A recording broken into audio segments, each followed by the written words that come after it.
Teman-teman supporter dan para pencinta bola, kembali lagi bersama saya supporter Jusriadi di channel komentar supporter bola 62 ya.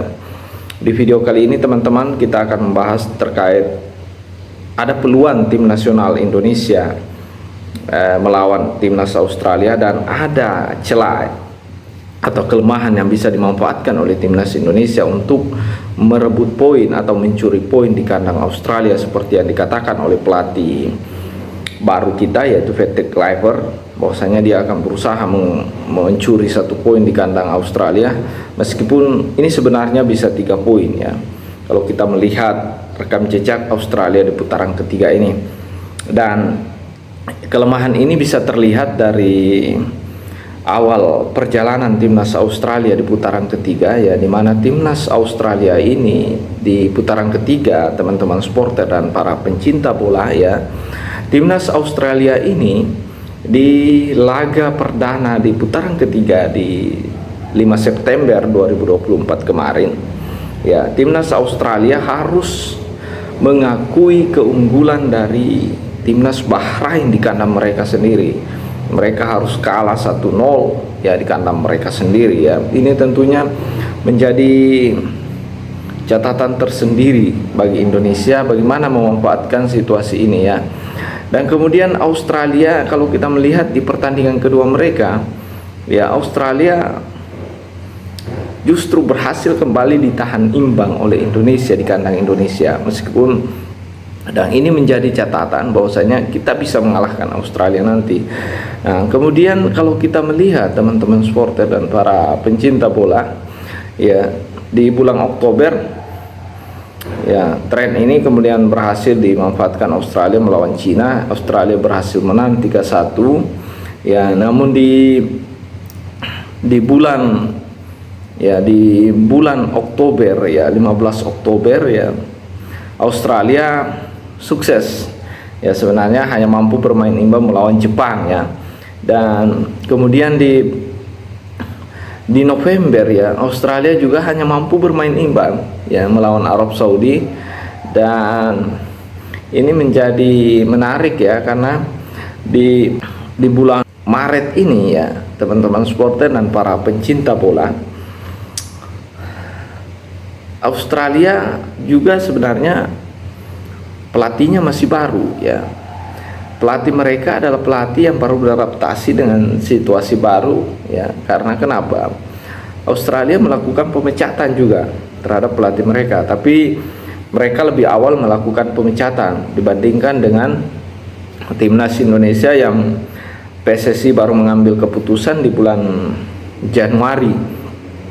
Sementara timnas Australia sudah melakukan di jauh-jauh hari, seketika kalah dari Bahrain, kemudian ditahan imbang oleh timnas Indonesia, dan setelah itu ya Australia, Federasi Sepak Bola Australia mengambil keputusan memecat pelatih mereka. Dan ini artinya pelatih yang menangani Australia saat ini adalah pelatih baru, dan mereka juga baru beradaptasi dengan taktik dan beradaptasi dengan pemain. Dan ini mungkin bisa dimanfaatkan oleh pelatih Patrick Kluivert maupun analis taktik yaitu Pastur, bagaimana memanfaatkan ruang dan kelemahan ini ya menghadapi timnas Australia di 20 Maret nantinya. Dan teman-teman supporter dan para pencinta bola, dan ada hal menarik lagi di pertandingan terakhir di bulan November kemarin,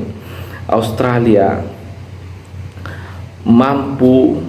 hanya mampu menahan imbang Bahrain di kandang Bahrain, dan hampir saja kalah dari Bahrain. Kemudian perpanjangan waktu atau tambahan waktu, mereka berhasil menyamakan kedudukan. Ini artinya ya, Australia sedang tidak baik-baik saja, dan ini bisa dimanfaatkan oleh tim nasional Indonesia ya dalam merebut poin di kandang mereka. Dan apalagi kalau kita melihat pelatih yang sekarang ini ya, pelatih yang bukan sembarangan, meskipun dari segi rekor kepelatihan ya, Patrick Kluivert ini belum punya prestasi yang menteren ya di dunia kepelatihan, namun dari sisi pengalaman pelatih ini ya, pelatih Kluivert ini, dia adalah salah satu pelatih yang punya rekam jejak pemain legenda sepak bola Belanda, dan itu perlu diketahui oleh teman-teman sekalian. Ya, dia adalah salah satu legenda sepak bola Belanda ya, bernomor punggung 9 di timnas Belanda, dan di Euro tahun 2000-an ya berhasil membawa timnas Belanda dan sangat luar biasa.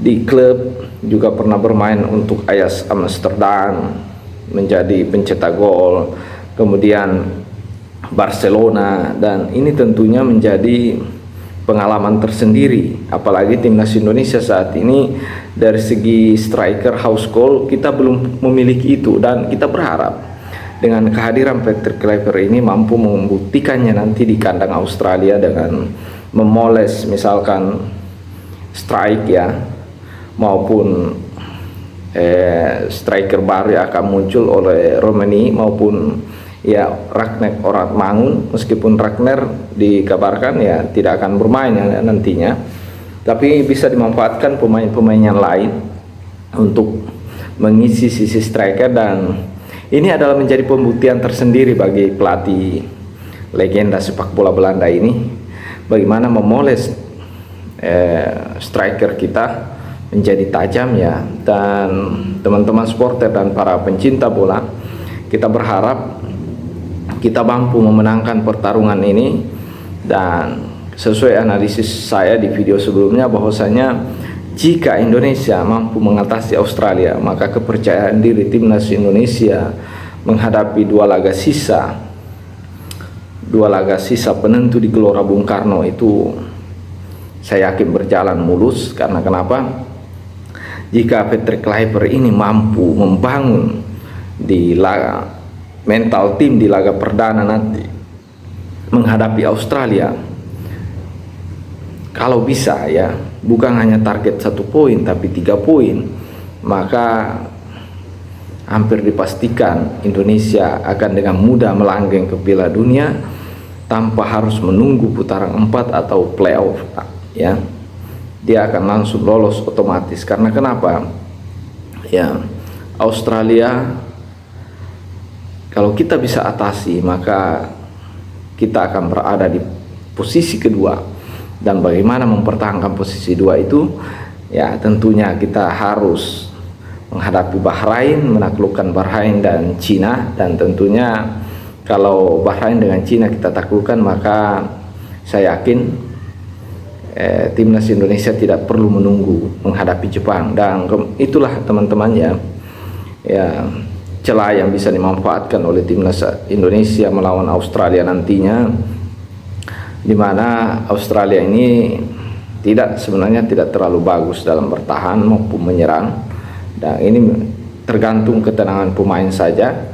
Karena Sintayong sebenarnya kemarin di Gelora Bung Karno, Sintayong lah yang bermain tertutup ya, parkir bus, sehingga Australia lebih mudah mendominasi. Ya, kita berharap Patrick Kluivert ini hadir dengan pendekatan baru dalam dunia sepak bola ya. Kita berharap Patrick Kluivert ini menggunakan pendekatan baru berbeda dengan apa yang dilakukan oleh Sintayong, dan saya pikir ini bisa dilakukan kalau kita bermain menyerang. Karena kenapa? Timnas Indonesia ini ya dihuni bahkan 70% adalah pemain diaspora, yang pemain-pemain yang level Eropa, artinya dia biasa bermain di Eropa. Tentunya kalau Patrick Kluivert ini menggunakan strategi menyerang, saya yakin bisa mengatasi perlawanan Australia. Karena dari segi penguasaan bola, para pemain-pemain ya diaspora kita ini pasti punya kemampuan itu. Apalagi ada Jai Inces, ada Tom Haye ya. Mereka semua ini adalah pemain-pemain yang luar biasa, dan inilah yang harus dimanfaatkan potensinya dengan Patrick Kluivert yang dikabarkan yang ya bermain pola permainannya, pendekatannya menyerang, dan ini cocok sekali dengan pemain diaspora kita. Apalagi akan kehadiran ya oleh Romani dan ya pemain tengah baru ya, ini tentunya menjadi angin segar. Dan saya berharap timnas Indonesia sebenarnya harusnya bermain menyerang menghadapi Australia, karena kalau kita lihat rekam jejak Australia, cara bermain mereka tidak terlalu bagus ya. Cuma ketika berhadapan dengan Indonesia kemarin di Gelora Bung Karno, kita menggunakan pendekatan bertahan sehingga seolah-olah Australia ini menguasai pertandingan. Sebenarnya tidak ya teman-teman, cuma Sintayong pendekatannya parkir bus sehingga bola yang bergulir di lapangan hanya dikuasai oleh pemain Australia, dan kita hanya sesekali saja melakukan serangan balik. Dan saya berharap ya kehadiran dari Patrick Kluivert ini dengan Dani Pastur yang kemampuannya kemampuan analisisnya ya luar biasa setiap pertandingan lawan, dan ini bisa menjadi catatan menarik untuk membawa timnas Indonesia berjaya di kualifikasi Piala Dunia ini. Dan teman-teman supporter dan para pencinta bola ya, mungkin teman-teman punya sudut pandang lain, apakah tetap menggunakan strategi parkir bus atau dengan pola menyerang ya. Sepertinya kalau saya, seperti yang dikatakan oleh Patrick Kluivert, bahwasanya pertahanan terbaik itu adalah menyerang. Memang betul ya, karena kenapa? Kalau kita menunggu pola, dan tentunya ini akan menjadi ya blunder ya, apalagi kalau kita tertinggal lebih dulu. Karena kenapa? Di era Sintayong ketika parkir bus tertinggal, dan coba perhatikan teman-teman, ketika Indonesia tertinggal duluan susah sekali untuk membalikkan keadaan, dan itu yang terjadi karena parkir bus ini kan ya artinya menunggu kapan ada peluang.